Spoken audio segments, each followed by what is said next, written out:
Do you feel left behind and less successful compared to other producers and DJs around you?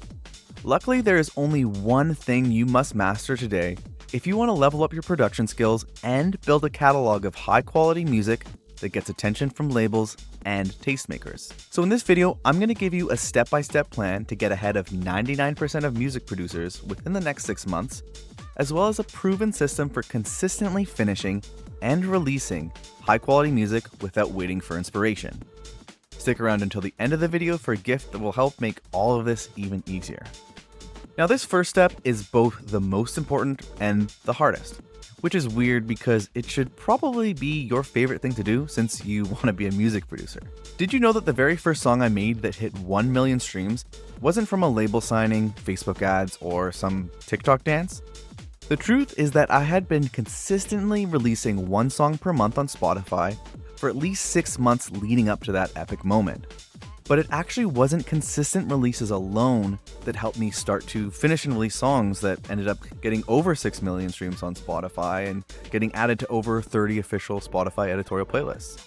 You see, the year before any of that, I challenged myself to write a song every single week for a full year. Now, if you want to learn more about how that challenge helped me massively level up my production skills, learn to push past writer's block, ultimately kickstart my music career, and how, most importantly, you can do that all too, watch this video right here.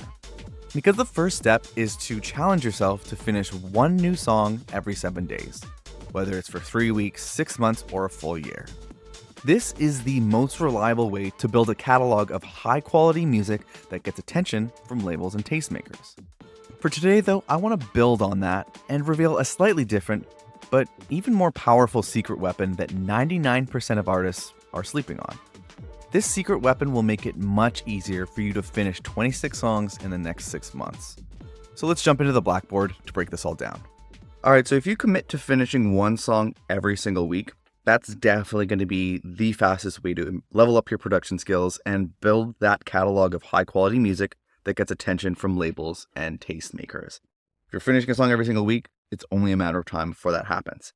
But what we can do is 2 things to kind of build more of a system around this and to create a plan so you're improving consistently month after month. So the first way to really build a system of this is when I first started this, for example, I would be trying to finish a song usually by Sunday, and at the beginning of my process, it would kind of almost look like this.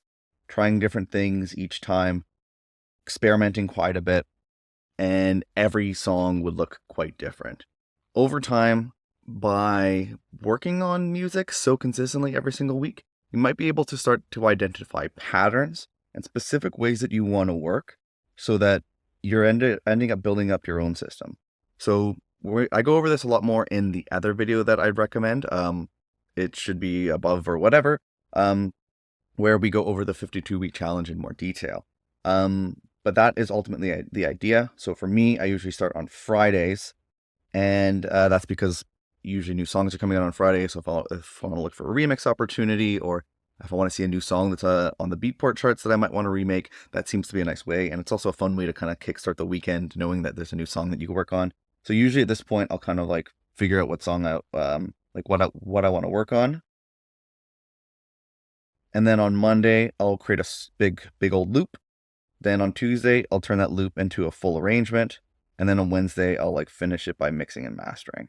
And that's an example of how over time you can build out your own system. But usually though, the thing is, you're going to need to start with this process here, getting all crazy and wild with it.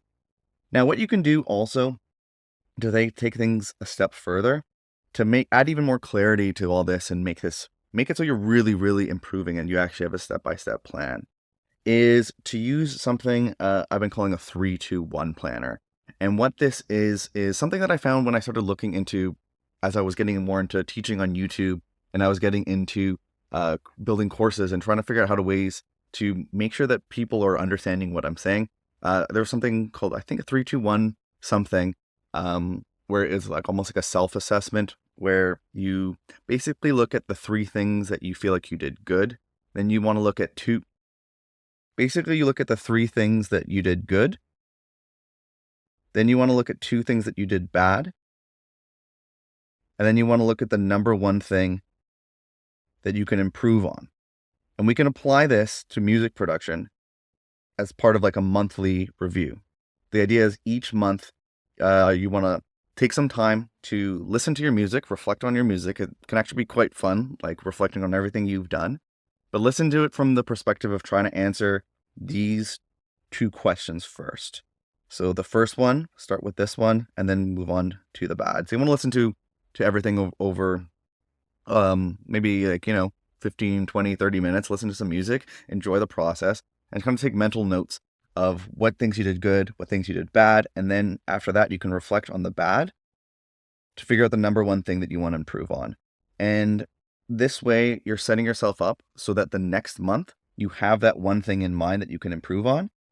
And you can have maybe 1 or 2 things that you want to improve on, but I find just having one is good because, man, think about it. Like, we're already having a hard enough time as it is, finding enough time in the week and the month and the day to work on music.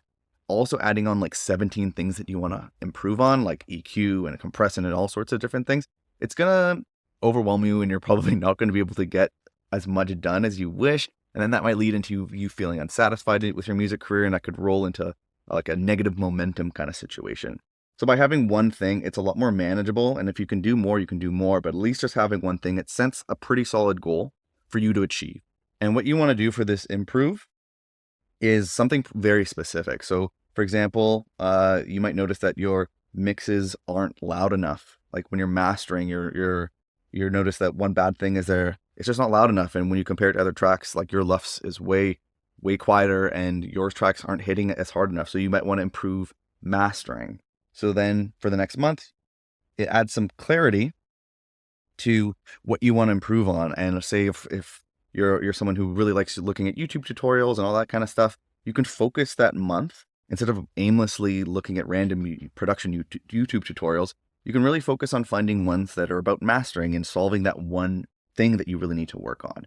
So to take this concept a little bit further, I actually have like a template that I'm going to give to anyone who is part of the membership. So if you didn't know, I have a membership where each week I'm recreating songs from the Beatport Top 100 charts and then adding them to this project file library where you can access them.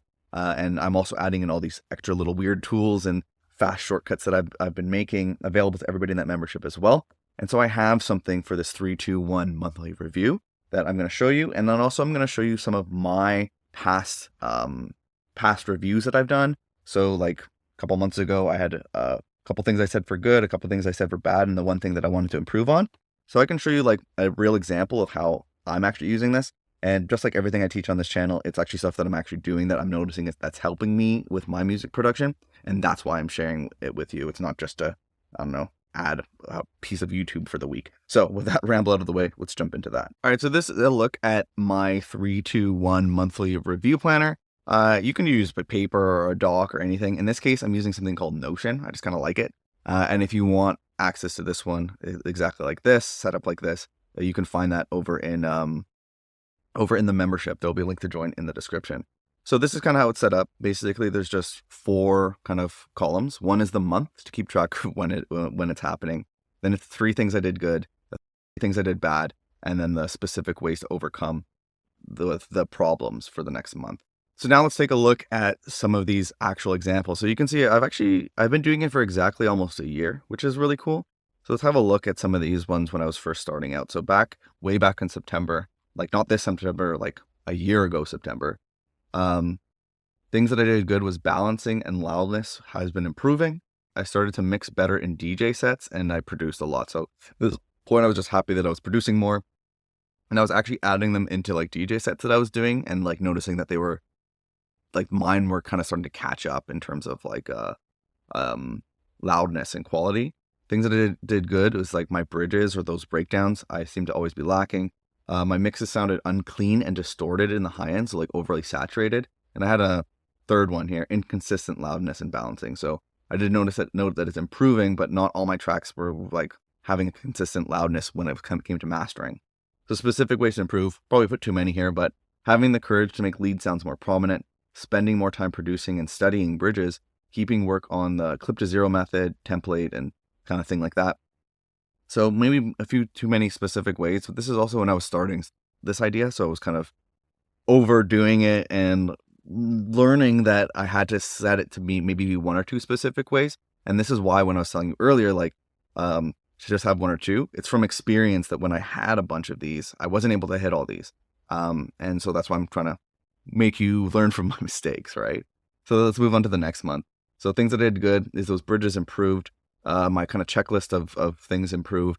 I was building ideas upon that core idea, so making things sound a little bit more unique. I had some cool bassline vibes, and I was adding an effects template, so I was able to add like ear candy and transitions a lot quicker. Things that I did bad is still oversaturating and clipping when it comes to like mastering. Mixes not sounding clean enough. I was oversaturating a lot. Things still didn't sound loud enough, and I wasn't exporting enough tracks, so I was like, I'm not finishing enough songs.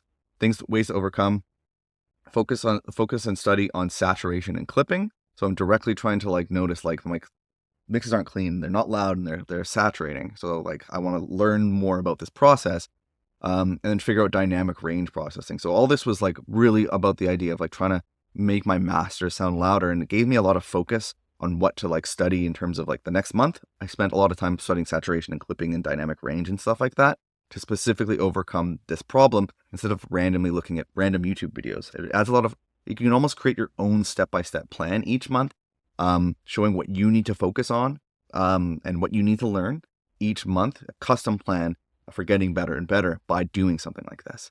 So let's look at maybe one more.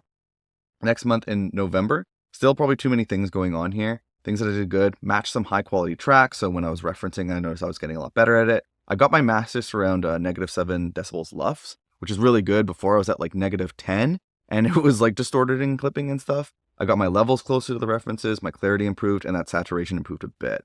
Things I did bad: low end was still overwhelming, not fully mastering the idea of compression.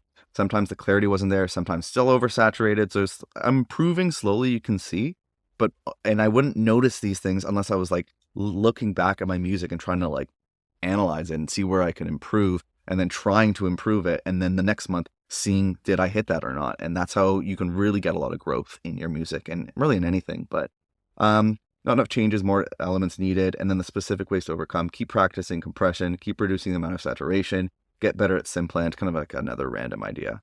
So let's jump a little bit like closer to something more recent. So you can see here, as I've been doing it now, it's gotten a lot less, it's gotten more like specific. So not only did I learn my lesson about like not overwhelming each one of these things, trying to keep it at 3, 2, and 1, but also like as I've been improving things each month and month and month, there's less things to work on because I'm strategically hitting all of these weaknesses and then overcoming them by learning on YouTube and practicing on them for the songs that I'm working on for the following month. So in this one in August, apparently I did an absolutely legendary remix choices. Also, I picked some great remix choices. My vocals became a lot clearer. Things I did bad is the instrumental sometimes could be louder. There was imperfections in some drum grooves. And the ways I wanted to improve was to pay attention to the drum groove and control bass with sound design. So this one, I remember this one was really interesting because I noticed that my vocals weren't cutting through enough. And so I think maybe, look, it was actually the month before. I had this idea of like, things I did bad is masking of the main hooks. So I noticed the vocal wasn't coming enough, and I wanted to learn dynamic EQ and add that to my workflow. So you can see in the next month, it was actually starting to work, much clearer vocals. And then I noticed that the instrumentals weren't as loud. And that basically what happened is I thought I wanted to learn dynamic EQ. And as I was working throughout the month and like trying to figure out this specific thing to improve my mixes and my music, I ended up landing on something called like Track Spacer, or like Focusrite Fast Reveal. It's a thing where I would basically put this EQ, that device, that VST, on my instrumental group, and then sidechain the vocal to that plugin. And the plugin would listen to the vocal and duck those specific frequencies of the vocal only when the vocal appears. And so that way I was able to get a lot clearer vocals. But then because it was ducking the instrumental maybe too much, I was learning that I had to also like pay attention to the instrumental when I add that plugin in and overcome it. So again, really cool to like look back on this, to be honest with you, just personally. But you can see that's really the idea. Look at 3 things you did good, because you do want to like pump yourself up. You do want to be like, yo, like I'm improving. This is fucking sick. But you do want to look at what you're doing bad, and you want to focus on what you're doing bad, like in terms of not like like ignoring the good. I mean, you want to focus on like specifically what you want to improve. There's so many things you can improve, right? So you want to pick one or two things that are really, really sticking out to you that you feel in your gut that is important. And if you were to conquer these the next month, you'd make some substantial growth.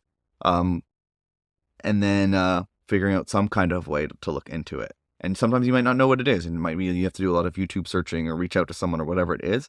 But you can see here that by committing to this, committing to finishing a song every week, and then also every month reviewing it and looking at what you're doing good, what you're doing bad, and what you can improve on. And then the next month, continuing to make music every single week, and then focusing any kind of learning or any specific effort to improve your productions each week. With this in mind, your own custom little plan, you can really, really get ahead. And this has been some really awesome stuff. So yeah, if you want to get access to this monthly review and all the other stuff that I have available in the membership, you can go to bestfriendsclub.ca/join or hit up the link in the description. But also for this one in particular, like you can do this, you can recreate this easily in Notion, and you can do your own way, a notebook, a Word document, whatever you want to do. There's definitely other ways to do this if you just kind of want to nail this and add this into your workflow. I'd recommend try to commit to 3 months. The first month is a little bit of annoying, or it could be fun. The second month will probably feel a bit annoying because it's like, I don't really want to do this. I don't know. But then you can kind of get into it's just almost like working out, like physically. Once you start kind of seeing some results and noticing that it's working, then you're going to really want to actually adopt this. But for now, this is just some fluffy idea that sounds good. So you're actually going to need to go ahead and get started and give this a try. But I definitely recommend it. I think it speaks volumes for how my music's improved, and you'll really, really improve as well if you adopt something like this. So now you have a step-by-step plan that'll help you get ahead of 99% of music producers in the next 6 to 12 months, as well as a proven system for consistently finishing and releasing high-quality music without waiting for inspiration. Now, if you want to save time by downloading the template in this video, there's a link in the description and on screen now to grab not only that, but also over 30 full Ableton project files based on tracks from the Beatport Top 100 charts, with new files being added weekly. Seeing in detail how professional songs are composed, mixed, mastered, and structured is one of the best ways to fast track your productions to a quality level of the pros. If you're not quite ready for that and want to learn more right here on YouTube first, check out this completely free playlist of videos that will reveal innovative new ways to finish pro-level songs faster than any other way that you've tried before.